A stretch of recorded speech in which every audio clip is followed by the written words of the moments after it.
한국의 선교 역사를 살펴보면은 독특하게 선교사가 들어와서 교회를 세운 것이 아니라 복음이 먼저 들어왔습니다. 말씀이 먼저 들어왔습니다. 그것이 아마 세계 선교 역사 속에서 유일무이할 정도로 독특한 선교의 배경을 갖고 있습니다. 대부분의 많은 선교의 배경을 보면은 선교사들이 복음을 들고 들어가서 그곳에서 말씀을 전하고 교회를 세웠거나 그 등등의 것이었는데, 우리 대한민국만큼은 독특하게 중국에서 선교사를 만난 자가 거기서 성경을 번역하고 성경이 들어왔고, 또 그 성경을 받아들였던 사람들이 스스로가 교회를 개척한 것이 소래교회라는 최초의 한국 교회를 세워줬고, 이후에 선교사가 한국에 들어오게 되었습니다. 참 이런 독특한 문화를 갖고 있는데, 비단 그것은 우리 대한민국만의 일은 아니에요. 우리가 함께 읽은 이 골로새 교회도 마찬가지입니다. 바울은 특별히 이 고대 이 유럽과 아시아 지역의 선교에 대한 비전을 가지고 교회를 세우고 하나님의 사명을 감당한, 즉 이방 선교에 가장 많은 사명을 감당했던 인물이 사도 바울입니다. 그런데 바울이 복음을 증거할 때에, 오늘 본문에 기록된 골로새 편지 있을 때에 이 교회는 독특하게도 바울이 이곳을 방문하여 교회를 세운 것이 아닙니다. 바로 이 골로새에서 이쪽 동쪽 지역으로 한 170km 떨어진 곳에 에베소라는 곳이 있습니다. 그것이 어찌 보면 바울의 서아시아 지역에 있는, 소아시아 지역에 있는 선교의 굉장히 중요한 베이스 캠프의 역할을 했던 곳이기도 한데, 그곳에서 바울이 약 2년 동안 머물면서 그곳에서 지나가는 또 오가는 사람들, 그곳에 살고 있는 사람들에게 복음을 전합니다. 그때 복음을 전하였었을 때 만났던 인물들이 오늘 7절에 소개를 하고 있어요. 오늘 성경 7절에 보면 이렇게 이야기하고 있습니다. 이와 같이 우리와 함께 종된 사랑하는 에바브라라는 이름이 등장하는데, 이 사람이 바로 이 골로새 사람이에요.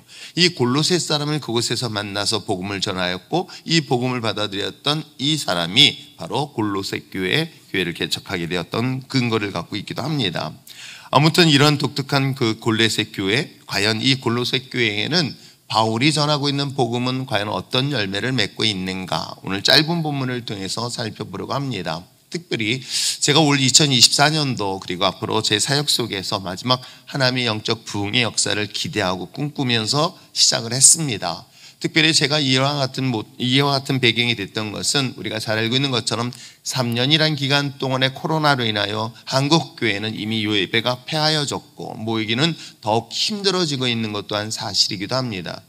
코로나로 인한 그 여파는 여러분의 생각 이상으로 한국 교회를 침체기로 더 나가서 심각한 상황에 이르게 되었고요. 더 중요한 것은 그로 인하여 더 이상 교회가 모이는 것을 힘들어하고 있는 상황에 이르렀고, 또 작은 소그룹 모임 자체도 아주 폐하여졌습니다.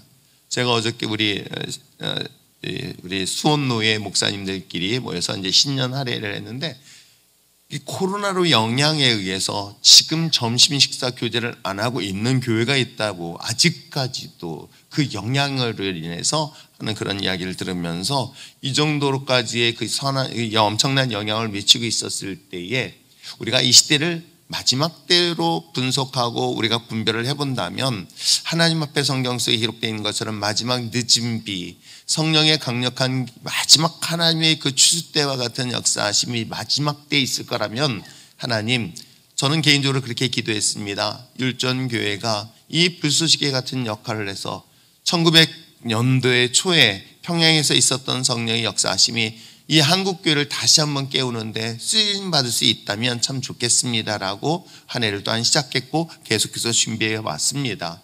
그러면서 준비했던 것이 바로 복음이었고 예수 그리스도였습니다.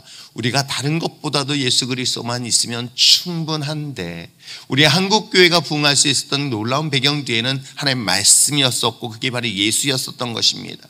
우리가 구제를 통해서 복음을 증거한 것도 아니었고요, 또는 집을 짓거나 건물 짓거나 아니면 어떤 또 다른 사회의 선한 일들을 통해서 우리가 예수를 믿는 것이 아니라, 예수 그리스도의 직접 성경을 통해서 예수님을 받아들였고 그에 대한 생명의 역사가 있었기 때문에, 그 복음의 가장 본질에 앞서서 하나님의 부흥의 역사가 일어나기를 소망하면서 시작했고, 또 우리 다음 세대 믿음의 자녀들도 마찬가지일 것입니다. 우리 믿음의 자녀들에게 있어서 하나님의 말씀으로부터 출발해서 말씀으로서 저들의 삶에 하나님의 역사하심을 기대하며 나가는 그런 교회가 되어지길 소망하면서 오늘 말씀을 살펴보려고 하고, 또 여러분도 그런 마음을 가지고 기도하시길 바랍니다. 하나님, 우리가 한국교회가 다시 한번 이 땅에 부흥의 불길을 타오르게 하는 데 있어서 하나님의 말씀으로 다시 시작하게 하게 하시고, 그 말씀의 복음의 역사들이 정말 우리 비록 작은, 수원에서 보면 가장 외곽지고 소외된 작은 이 소규모의 도시, 발달이 제일 적게 되어지고 있는 이 수원 율전동에서 하나님의 성령의 역사하심이 우리를 통해서 일어날 수 있도록 믿음의 눈으로 바라보며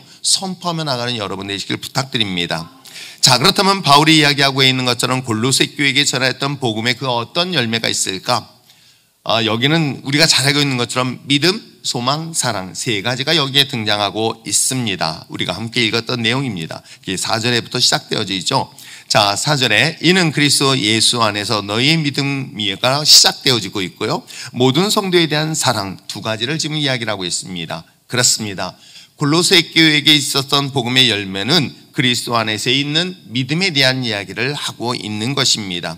성도의 영적 세 가지의 중요한 영양소, 요소라고 한다면 당연히 믿음, 소망, 사랑일 것입니다. 복음은 우리에게 믿음의 사람을 되게 만든다는 것 여러분 아십니까? 우리가 예수를 믿고 하나님의 말씀을 듣게 되어지니 우리는 어떤 사람으로 바뀌게 되어지냐면 윤리와 도덕적인 사람을 말하는 게 아닙니다. 우리는 믿음의 사람으로 삶을 바꿔주게 만드는 것이죠. 물론 그 믿음의 대상은 누구다? 예수 그리스도라고 이야기를 하고 있는 것입니다.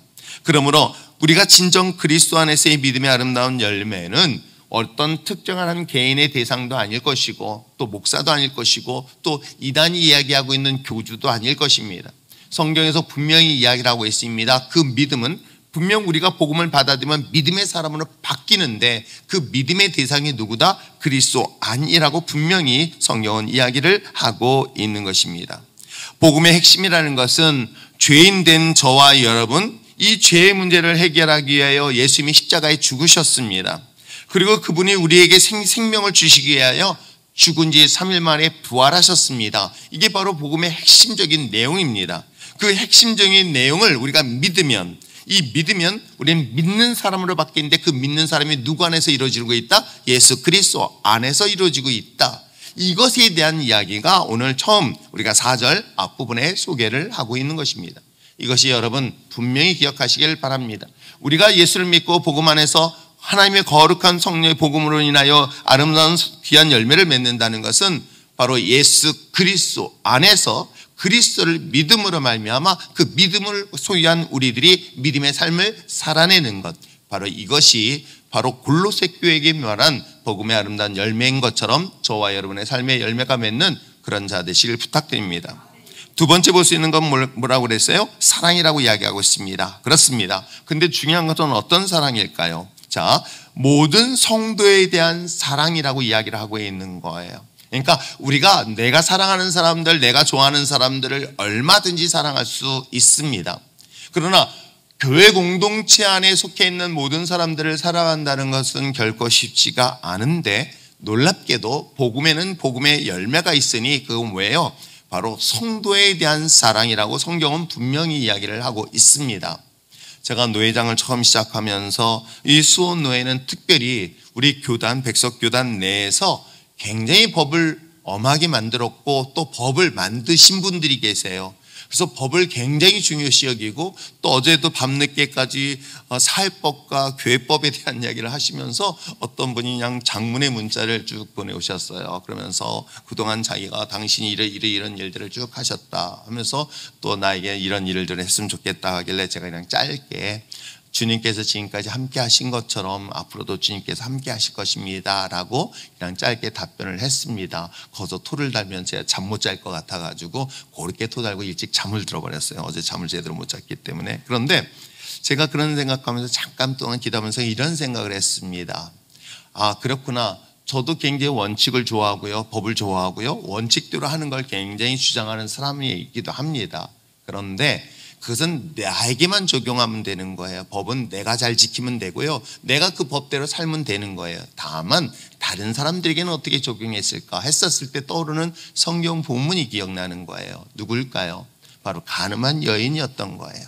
법은 우리 스스로 잘 지키되 우리는 다른 사람들에게서는 그 용서하고 사랑하는 것이 바로 복음이 가지고 있는 생명이고 능력이란 것 여러분 아십니까? 제가 노회장을 하면서도 그래 법과 원칙을 지키면서 노예를 바르게 잡겠다라고 시작은 했을지는 잘 모르겠어요. 그런데 제가 신방하라고 목사님들을 만나보면서 그런 마음으로 바뀌기 시작했습니다. 저들에게 필요한 것은 법이 아니라 사랑이었구나, 관심이었구나라고 저는 생각을 바꾸기 시작했던 것. 저는 그것이 바로 성경이 이야기하는 것이고 이게 바로 복음의 핵심 내용은 아닐까요? 법은 나만 잘 지키면 되는 거예요. 다른 사람이 잘 지키는 건 중요하지 않아요. 내가 잘 지키면 되고요. 다른 사람들은 법을 지키지 못했을 때 그들을 용서하고 사랑하는 것. 바로 이것이 오늘 성경에서 이야기하고 있는 복음이 갖고 있는 성도에 대한 사랑이라고 이야기를 하고 있습니다. 사랑 성도 여러분, 바로 오늘 우리 일전의 신앙 공동체도 이와 같은 모습으로 성도의 사랑으로 하나 되어지는 그런 아름다운 복음의 아름다운 열매 맺는 우리들 되었으면 참 좋겠습니다. 마지막으로 볼 수 있는 건 뭘까요? 자, 5절 말씀을 함께 읽어보시길 바랍니다. 읽겠습니다. 시작.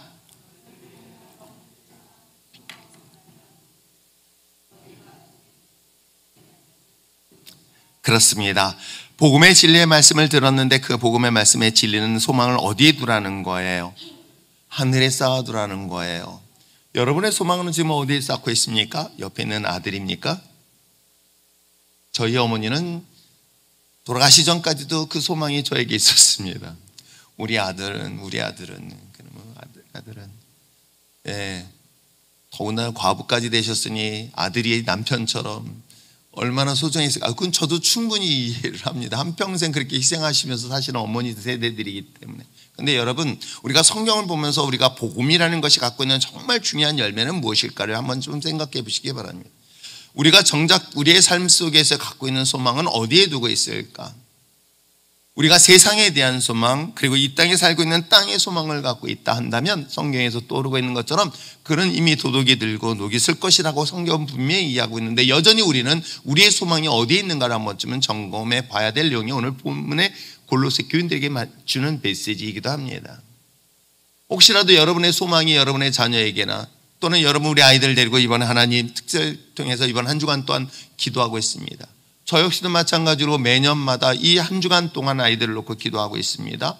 물론 매년 마지막 날 우리 아이들까지 다 데리고 나와서 기도를 해주고 있습니다. 저 역시도 마찬가지로 우리 교회가 가지고 있는 가장 중요한 목회의 방향성은 다음 세대입니다. 그런 다음 세대에 대하여 그들에게 소망은 단순히 그들에게 무엇을 세상에서 잘 먹고 잘 살고 그게 아니라 정말 저들의 믿음 안에서 복음 안에서 이 시대에 하나님의 거룩한 그리스도인으로 세상을 살아낼 수 있길 바라는 것이 그것이 이 교회가 해야 될 방향성은 아닐까요? 혹시라도 나의 소망이 나의 보물이 나의 참된 세상의 보물이 바로 이 땅에 있다고 한다면 그 또한 성경이 아니라는 사실을 분명히 말하고 있는 것입니다. 그러므로 오늘 우리가 갖고 있는 참된 소망은 어디에 쌓아두라? 하나님의 나라에 쌓아둘 수 있는 저와 여러분 됐으면 참 좋겠습니다. 저는 이 말씀을 묵상하면서 그래 하나님 우리 자녀들을 위해서 눈물을 흘려 기도할 수 있지만 그보다 더 중요한 것은 누군가의 다음 세대를 위해서 기도하는 것 또한 또 이웃의 아이들을 위해서 다음에 나와 상관없는 수많은 주변에 있는 아이들을 위해서 내가 눈물로 씨앗을 뿌린다면 그 또한 하늘에 쌓는 또 하나의 보물이 된다는 것 여러분 아십니까? 제가 어저께 모든 거 마치고 어느 한 목사님께서 봉투를 하나 주시더라고요. 공개적으로 얘기하면 안 된다고 했는데 공개적으로 얘기하게 되네요. 그랬더니 이분이 그런 거예요. 자기네 교회 어느 성도님이 자기가 기도하는 가운데 금액은 많지 않은데 목회자들 가운데서 자녀들이 대학을 입학하는데 혹시라도 어려움이 있으신 분이 있으시면 작은 금액이지만 조금이라도 나눴으면 좋겠습니다. 그럼 당신 주변에 있는 사람이 있는데 해필이면 또 우리 교회에다가 저한테 그걸 갖다 주시면서 어떤 분에게 꼭 전달해 주십시오라고 이야기를 했습니다. 제가 그걸 보면서 참 하나님 지혜롭다라는 생각이 든 거예요. 어떻게 해요? 내가 내게 속해 있고 내게 가까이 있는 사람한테도 줄 수 있는데도 불구하고 정말 상관없는 사람에게 나눌 수 있다는 것. 저는 하나님의 정말 우리의 보물은 이 땅 가운데 쌓아두지 않으니까 하늘의 보화를 쌓아두는 장면들이 바로 이런 장면이 아닐까 생각해 봅니다. 우리가 선교를 가는 것도 마찬가지입니다. 우리가 얼마든지 놀러 갈 수 있는 시간적 여유와 재능, 그 재물을 갖고 있는데 그것을 마다하고 그것을 포기하고 그곳에 가서 고생하는 과정들 저를 따라다녀서 선교해 보신 분들은 아실 거예요. 결코 쉽지 않습니다. 결코 쉽지 않은 그 과정들을 하는 가운데서 돈 써가면서 또 가서도 무지하게 혼나가면서 먹지도 못하고 자지도 못하면서 그 고생하는 것들은 과연 그것이 무엇을 위한 것일까? 여러분, 오늘 여러분의 인생에서 쌓아둘 보면은 이 세상이 아닌 하나님의 나라를 바라보면서 우리의 소망이 이 땅에 있지 아니하는 영원한 나라에 있다는 것을 항상 신앙 속에서 최고의 가치를 두며 살아갈 수 있는 여러분 되시길 바랍니다. 그렇다면 하나님이 이 세상에선 절대 하나님의 자녀를 궁핍하게 하지 않으세요. 하나님은 절대 불쌍하게 만들어버리지 않는 분이에요. 그렇기 때문에 우리의 소망이 이 땅에서만 머물지 말고 하나님의 영원한 나라를 위하여 오늘도 하나님의 눈물을, 하나님의 마음을 가지고 눈물 뿌려 그 주님 앞에 나갈 수 있는 저와 여러분 되시길 부탁드립니다. 오늘 마지막 5절에 있는 것처럼 너희를 위하여 하늘에 쌓아둔 소망의 오늘 여러분의 소망이 되어지고 우리의 모든 소망이 되어지는 그런 저와 여러분 되시길 부탁드립니다. 기도하겠습니다.